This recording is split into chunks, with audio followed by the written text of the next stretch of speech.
नमस्कार दोस्तों, हमारे चैनल पे आपका बहुत बहुत स्वागत है। और आज की कहानी है रामायण। बहुत समय पहले की बात है। राजा दशरथ अयोध्या साम्राज्य पर शासन किया करते थे। हालांकि राजा की 3 पत्नियां थीं, फिर भी उनकी कोई संतान नहीं थे। मुख्य पुजारी वशिष्ठ ने दशरथ को देवताओं के वरदान प्राप्त करने के लिए अग्नि यज्ञ करने की सलाह दी। उन्होंने वैसा ही किया और देवता प्रसन्न हुए। उनमें से एक देवता अग्नि ज्योति से बाहर आए और उनको अमृत से भरा एक बर्तन दिया। भगवान ने दशरथ से कहा कि वे अपने तीनों पत्नियों कौशल्या, केकई और सुमित्रा के साथ यह अमृत बांटे। और फिर वो प्रसाद खाने के कुछ समय बाद ही तीनों रानियों ने बेटों को जन्म दिया। कौशल्या के राम, केकई के भरत और सुमित्रा के जुड़वा बच्चे लक्ष्मण और शत्रुघ्न हुए। पूरा साम्राज्य आनंदित हो गया। चारों युवा प्रधान, बुद्धिमान और अच्छे स्वभाव के थे और वे एक दूसरे से प्यार भी करते थे। लेकिन राम और लक्ष्मण के बीच एक विशेष बंधन था। एक दिन ऋषि विश्वामित्र दशरथ के पास आए और उनसे कहा कि वह एक राक्षस को मारने के लिए राम को जंगल में भेज दें, जो कि लगातार ऋषियों के अग्नि बलिदानों को बाधित कर रहे थे। दशरथ ने विश्वामित्र के साथ राम और लक्ष्मण दोनों को भेज दिया। राम उस भयानक राक्षस ताड़का को मारने में सक्षम थे। विश्वामित्र यह देखकर बहुत प्रसन्न हुए। इसके बाद विश्वामित्र युवा राजकुमारों को पड़ोसी राज्य मिथिला में ले गए, जिस पर राजा जनक का शासन था। मिथिला में राम भगवान शिव द्वारा दिए गए एक महान धनुष को तोड़ने में सफल रहे। पहले भी बहुत से राजकुमारों ने कोशिश कर चुके थे, परंतु वे असफल रहे। समारोह में जीतने पर उन्होंने सीता से विवाह कर लिया। राम ने सीता से विवाह किया और वे कई वर्षों तक सुखी रहे। फिर दशरथ ने फैसला किया कि अब राम के राजा बनने का समय आ गया है। सब लोग प्रसन्न थे क्योंकि राम एक दयालु राजकुमार थे। हालांकि केकई की नौकरानी मंथरा खुश नहीं थी, क्योंकि वह चाहती थी कि उसकी रानी का बेटा भरत राजा बने। इसलिए मंथरा ने केकई के मन में राम के खिलाफ विष भर दिया और केकई ने राजा दशरथ से उन 2 वरदानों को मांगने का निश्चय किया जो राजा दशरथ ने रानी केकई को अपनी जान बचाने के लिए दिए थे।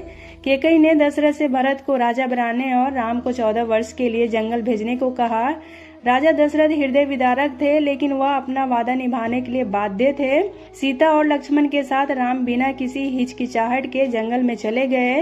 पूरा साम्राज्य शोकग्रस्त था और यह सब दशरथ से देखा नहीं गया और उनकी तुरंत ही मृत्यु हो गई। अपनी मां के गलत कार्यों से भरत भयभीत थे। वह राम को वापस अयोध्या लाने के लिए जंगल में गए और जब राम ने इनकार कर दिया तो भरत ने राम की खड़ाऊ ले आए और उन्हें सिंहासन पर बिठाया। उन्होंने कहा कि वह राम के लौटने तक शासन करेंगे और राम के आते ही वो इस सिंहासन को छोड़ देंगे। प्रकृति के खजाने की सुंदरता और शांति के बीच राम, सीता और लक्ष्मण वन में रहने लगे। पक्षी गाते थे, धराएं हिलती थी और फूल हजारों में खिलते थे। फिर एक दिन एक भयानक बात हुई। शूर्पणखा नामक एक राक्षसनी ने राम को देखा और उनसे शादी करने का मन बना लिया। और जब राम ने इनकार कर दिया तो उसने लक्ष्मण को उससे शादी करने के लिए कहा। लक्ष्मण के मना करने पर क्रोधित होकर उसने सीता पर हमला कर दिया।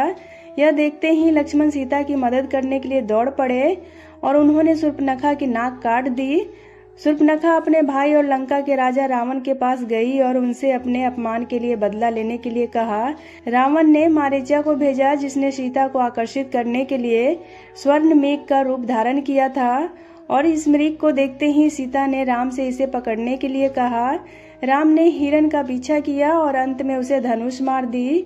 मारीचा के मरने के बाद रावण ने उसके जादू का इस्तेमाल किया और राम की आवाज में लक्ष्मण को बुलाया। राम की आवाज सुनकर सीता डर गईं और लक्ष्मण को उनकी मदद करने के लिए भेजा। जाने से पहले लक्ष्मण ने सीता की रक्षा के लिए एक लक्ष्मण रेखा खींची और उन्हें किसी भी परिस्थिति में रेखा को पार नहीं करने के लिए कहा। जैसे ही लक्ष्मण राम को बचाने गए, रावण ऋषि के रूप में सीता के सामने प्रस्तुत हो गया। जब सीता ने उन्हें बताया कि वह उन्हें खाना देने के लिए रेखा पार नहीं करेंगी, तो वह नाराज हो गया। उसे क्रोधित देखकर सीता लक्ष्मण की चेतावनी को भूल गईं और रेखा पार कर गईं।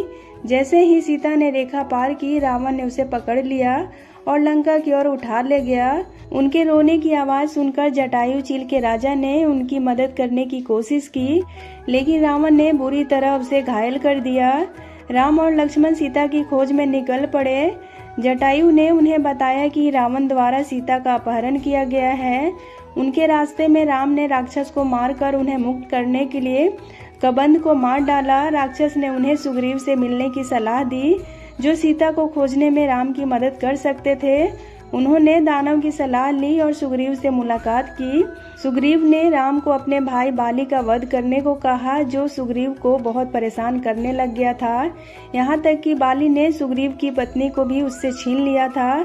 सुग्रीव की कहानी सुनने के बाद राम बाली का वध करने के लिए तैयार हो गए। राम ने बाली को हराया और सुग्रीव वानर राजा बने। अपना वादा निभाते हुए सुग्रीव ने अपने प्रमुख हनुमान और उनकी पूरी सेना को राम और लक्ष्मण की मदद करने के लिए कहा। राम ने सीता की खोज में हनुमान को भेजा। हनुमान ने सीता को रावण के महल के एक बगीचे में पाया।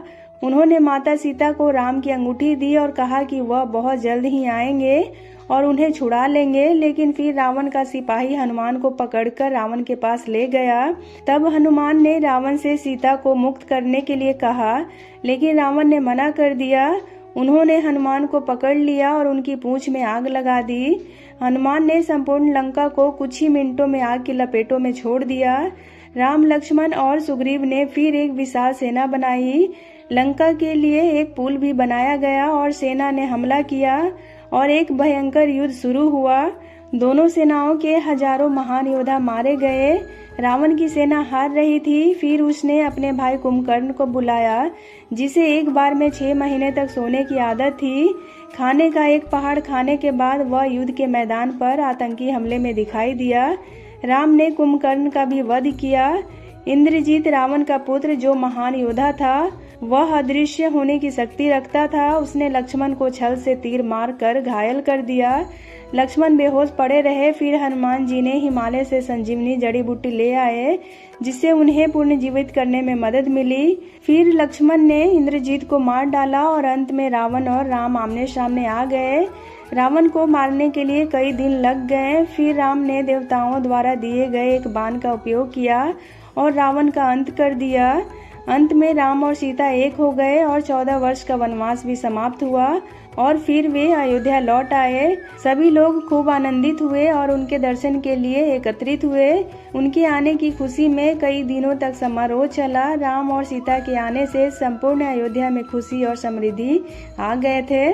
तो दोस्तों, उम्मीद करती हूँ आपको आज की ये कहानी काफ़ी पसंद आई होगी। तो अगर आपको कहानी पसंद आए तो वीडियो को लाइक और चैनल को सब्सक्राइब करना बिल्कुल भी ना भूलें, ताकि मेरी आने वाली वीडियोस की नोटिफिकेशन आपको मिलती रहे।